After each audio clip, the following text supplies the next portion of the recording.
Hi friends, मैं आकांक्षा Sharma GK with आकांक्षा में आपका स्वागत करती हूँ। एमपीपीएससी मेंस में आज हम गणित और सांख्यिकी का पेपर 3 देखने वाले हैं। यहाँ पे हम 5, 3 और 11 नंबर के प्रश्न में से प्रायिकता वाला टॉपिक देखेंगे। प्रायिकता हुआ या आगे हम कोई भी टॉपिक हुए जो इसमें विचरणशीलता है, प्रादर्श हैं, नेदर्स हैं, तो ये इनके क्या होता है कि आपको सवाल के साथ साथ क्वेश्चन भी बनेंगे, उनकी डेफिनेशन भी बनेंगी 5 नंबर, 3 नंबर में, 11 नंबर में। तो वो यहाँ सब मेरे नोट्स में कवर किया गया है। आप अगर मेरे मेंस के नोट्स लेना चाहते हैं तो आप मुझे व्हाट्सअप कर सकते हैं। हैंड रिटर्न प्रश्न उत्तर श्रृंखला में आपको नोट्स मिलेंगे। इसके अलावा अगर आप एमपीपीएससी प्री की भी साथ में तैयारी कर रहे हैं तो आप हमारी ये प्री की टेस्ट सीरीज़ ले सकते हैं। 50 टेस्ट यूनिट वाइज आपको उपलब्ध रहेंगे। टोटल 50 टेस्ट रहेंगे। 5000 वस्तुनिष्ठ आपको इसमें मिलेंगे। इसके अलावा ये प्रीलिम्स का जो है पूरा पैकेज है 12 बुकलेट का। और ये जो है इसकी बुकिंग आरंभ हो चुकी है। यूनिट वाइज ये पूरी 12 बुकलेट हैं और इसके साथ आप प्री के साथ आप टेस्ट भी ले सकते हैं। दोनों का एक कंबाइन हो जाएगा। पहले आप फैक्ट पढ़िए, फिर उसका आप वस्तुनिष्ठ लगा सकते हैं। अब हम पढ़ते हैं हमारा प्रायिकता वाला टॉपिक। यहाँ से ये पार्ट 8 जो पार्ट बी है प्रायिकता व सांख्यिकी स्टार्ट हो जाता है। जो टॉपिक है ये 10वां है, इसलिए यहाँ पे 10 लिखा है। तो देखिए इस प्रकार के क्वेश्चन आपके बनते हैं। जैसे कि पहला क्वेश्चन है प्रायिकता क्या है, उद्देश्य बताइए। तो ये आपको 5 नंबर में पूछा जा सकता है कि प्रायिकता की एक डेफिनेशन देकर बताइए और इसके उद्देश्य क्या है ये बताइए। तो सबसे पहले हम इसे लिखेंगे प्रायिकता क्या होता है। तो गणित की वह शाखा जिसमें संभावनाओं, निश्चितता एवं अनिश्चितता की माप संख्याओं के रूप में व्यक्त की जाती है। किसे कहते हैं प्रायिकता? कि गणित की यह शाखा होती है जिसमें संभावनाओं, निश्चितता एवं अनिश्चितता की माप को संख्याओं में व्यक्त किया जाता है। घटनाओं के घटित होने के अवसर का संख्यात्मक ही प्रायिकता है। मतलब घटनाओं के घटित होने का जो अवसर है उसका संख्यात्मक मानी क्या कहलाता है? प्रायिकता कहलाता है। और इसको हम पीई से प्रदर्शित करते हैं। किससे प्रदर्शित करते हैं? पीई से प्रदर्शित करते हैं। पीई बराबर क्या होता है? N E upon N S, N E बटे N S. N A E का मतलब होता है अभिक्रियाओं की संख्या, जितनी घटना जिसमें घटना घटी, और जो जितने भी हम टोटल प्रयोग करते हैं वो सब नीचे आता है। टोटल जो नंबर होता है वो नीचे आता है। इस प्रकार से हम अगर हम कोई सवाल करते हैं तो इस फॉर्मूले द्वारा हम निकाल लेते हैं। ये प्रायिकता के ऊपर डेफिनेशन हो गई। अब उद्देश्य, इसी प्रकार फ्लो चार्ट डायग्राम में पूरे नोट्स तैयार किए गए हैं। उद्देश्य क्या होता है? यादृच्छिक प्रयोग का अर्थ समझकर व्यवहारिक उपयोग में लाने में, यादृच्छिक प्रयोग की घटना परिणाम में अंतर समझने में, एक घटना ई के घटने की प्रायिकता पीई समझने में, प्रायिकता पीई के लिए कथन देने में या समझने में। तो इस प्रकार से हम इसका उद्देश्य, प्रायिकता क्या होती है, प्रायिकता के उद्देश्य समझ लिए। अब आता है आपके प्रायिकता के अनुप्रयोग बताइए या प्रायिकता के उपयोग बताइए। तो गणितीय संभावनाओं के आकलन में उपयोग होता है, वर्षा होने की परिकल्पनाओं में उपयोग होता है, सामूहिक गुणधर्मता समझने में, निश्चित घटनाओं की शुद्धता बनाने में, स्वतंत्र घटनाओं के अध्ययन में, अधिक संभावनाओं के परिणाम ज्ञात करने में, मात्रात्मक आंकड़ों के संग्रहण में, अंतरिक्ष विज्ञान में, दिन रात कैलेंडर के अनुसार समय के अवलोकन में। तो ये प्रायिकता के उपयोग है। हमने क्या पढ़ा? प्रायिकता क्या होती है, प्रायिकता के उद्देश्य क्या है और ये प्रायिकता के अनुप्रयोग। अगला है घटना को समझाकर उसके प्रकार लिखिए। ये आपको 11 नंबर में, 5 नंबर में पूछा जा सकता है कि घटना क्या होती है और उसके प्रकार क्या होते हैं। फ्रेंड, जो मेरा एमपीपीएससी मेंस का पैकेज है उसमें टोटल आपको 40 बुकलेट मिलेंगी। 40 बुकलेटों में आपको 12 बुकलेट आपको 3 नंबर की मिलेंगी और 8 बुकलेट आपको 5 नंबर और 11 नंबर की 28 बुकलेट आपको 5 नंबर और 11 नंबर की मिलेंगी और 12 बुकलेट आपको 3 नंबर की मिलेंगी। सभी प्रश्नोत्तर श्रृंखला में हैं, हस्तलिखित हैं। साथ में इसके 25 व्हाट्सएप के ग्रुप भी आपको दिए जाते हैं जहां पर आपकी तैयारी करवाई जाती है।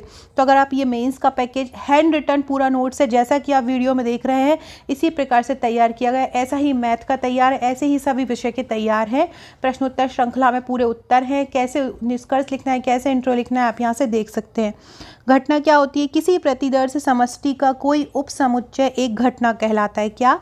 किसी प्रतिदर्श समष्टि मतलब एस का कोई उपसमुच्चय एक घटना कहलाता है। प्रकार अगर हम देखें तो सबसे पहला होता है निश्चित घटना। जिस घटना का घटित होना निश्चित होता है वो निश्चित घटना कहलाता है। जैसे कि मनुष्य की मृत्यु निश्चित है क्योंकि वो होना ही है। आजकल कभी भी ये शाश्वत है कि मनुष्य ने जन्म लिया है तो मनुष्य की मृत्यु निश्चित है। दूसरा है सरल घटना। जिस घटना में केवल एक ही प्रतिदर्श बिंदु होता है वो सरल घटना कहलाती है। कौन सी कहलाती है सरल घटना? जिस घटना में केवल एक ही प्रतिदर्श बिंदु होता है। अगली है अनिश्चित घटना। तो जिस घटना का घटित होना निश्चित नहीं होता, अनिश्चित घटना किसे कहते हैं? जिस घटना का घटित होना निश्चित नहीं होता है वो अनिश्चित घटना कहलाती है। कौन सी? जिस घटना का घटित होना निश्चित नहीं होता है। पासे की संख्या इसमें 6 से ज़्यादा नहीं होती है। पासे की संख्या क्या होती है? 6 से ज़्यादा नहीं होती है। इसके अलावा मिश्र घटना क्या होती है? यदि किसी घटना में एक से अधिक प्रतिदर्श बिंदु हों। मिश्र घटना क्या होती है? जिसमें एक से अधिक प्रतिदर्श बिंदु हों। तो एक होती है निश्चित घटना, एक होती है सरल घटना, एक होती है अनिश्चित घटना और एक होती है मिश्र घटना। ये घटना के प्रकार हैं। घटना वो अपनी जो नॉर्मल जीवन में घटना घटित होती है वो नहीं, ये सवाल न्यूमेरिकल के प्रयोग में, प्रायिकता के संदर्भ में ये घटना होती है। तो घटना क्या होती है ये हमने पढ़ा और उसके प्रकार क्या है हमने ये पढ़ा। अब आता है यादृच्छिक प्रयोग क्या होता है। जनरली हम प्रायिकता में बोलते हैं कि यादृच्छिक घटना निकालिए, यादृच्छिक प्रयोग निकालिए, तो वो क्या होता है? तो यादृच्छिक प्रयोग वह होता है जिसके परिणामों के विषय में कोई भविष्यवाणी नहीं की जा सकती। क्या परिणाम होंगे उसके बारे में हम कोई भविष्यवाणी नहीं कर सकते हो, उसको हम यादृच्छिक प्रयोग कहते हैं। यानी जिनके परिणाम किसी नियम का पालन ना करें, यह प्रयोग अर्थात क्या होता है? जिनके परिणाम किसी नियम का पालन नहीं करते। क्या? जिनके परिणाम किसी नियम का पालन नहीं करते वह प्रयोग यादृच्छिक प्रयोग कहलाता है। अगला है सप्रतिबंध प्रायिकता क्या होती है। तो यदि हमें किसी प्रतिदर्रा समष्टि की 2 घटनाएं दी गई हों तो किसी एक घटना के घटित होने की सूचना का प्रभाव दूसरी घटना की प्रायिकता पर पड़ता है। क्या बोल रहे हैं? यदि हमें किसी प्रतिदर्रा समष्टि की 2 घटनाएं दी गई हों तो एक घटना के घटित होने का प्रभाव दूसरी घटना की प्रायिकता पर पड़ता है। यह यह क्या कहलाता है? यह सह प्रतिबंध प्रायिकता कहलाता है। तो एक हो गया यादृच्छिक प्रयोग, एक होता है सप्रतिबंध प्रायिकता। सप्रतिबंध प्रायिकता यदि एक घटना के घटित होने का प्रभाव दूसरी घटना की प्रायिकता पर पड़ता है तो ये सप्रतिबंध प्रायिकता कहलाता है।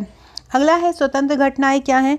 तो यदि किसी घटना के घटित होने का प्रभाव दूसरी घटना पर ना हो तो ऐसी घटनाएं स्वतंत्र घटनाएं कहलाती हैं। कैसे? यदि किसी एक घटना के घटित होने का प्रभाव दूसरी घटना पर ना हो, एक घटना के घटित होने का प्रभाव दूसरी घटना पर ना हो तो ऐसी घटनाएं स्वतंत्र घटनाएं कहलाती हैं। किसी घटना के घटित होने का प्रभाव दूसरी घटना पर ना हो तो वो कौन सा कहलाता है? स्वतंत्र घटना कहलाती हैं। उदाहरण 2 पासों को अगर हम फेंकते हैं तो पहले पर भाज्य तथा दूसरे पर संख्याओं का आना स्वतंत्र घटना है।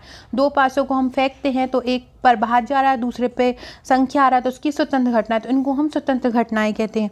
अगला है प्रतिदर्श समष्टि। तो किसी यादृच्छिक प्रयोग के सभी संभव परिणामों का जो समुच्चय है वो प्रतिदर्श समष्टि कहलाता है। क्या? किसी यादृच्छिक जो प्रयोग है उसके सभी संभव जो प्रयोग हैं, यादृच्छिक जो प्रयोग होते हैं उसके सभी संभव परिणामों का जो समुच्चय होता है वो प्रतिदर्श समष्टि कहलाता है। इसके बाद कुछ सवाल हैं तो वो हम नेक्स्ट वीडियो में पढ़ेंगे। कुछ इसकी परिभाषाएं थी जो आज हमने पढ़ी हैं, ये बहुत इंपॉर्टेंट है। इसके अलावा अगर आप मैथ्स के सिंगल भी हमारा नोट्स लेना चाहते हैं गणित और सांख्यिकी का, लगभग 100 पेज का ये PDF होगा आपका। 199 में आपको इसकी PDF मिल जाएगी। अगर इसकी सॉफ्ट कॉपी अकेला लेना चाहते हैं आप, पूरा मेंस का पैकेज आपके पास कहीं पहले से ही उपलब्ध है तो आप ले सकते हैं। इसके अलावा आप हमारे व्हाट्सअप, टेलीग्राम, फेसबुक से भी जुड़ सकते हैं, ट्विटर से जुड़ सकते हैं। लिंक डिस्क्रिप्शन बॉक्स में दी गई है। Okay friend, thank you.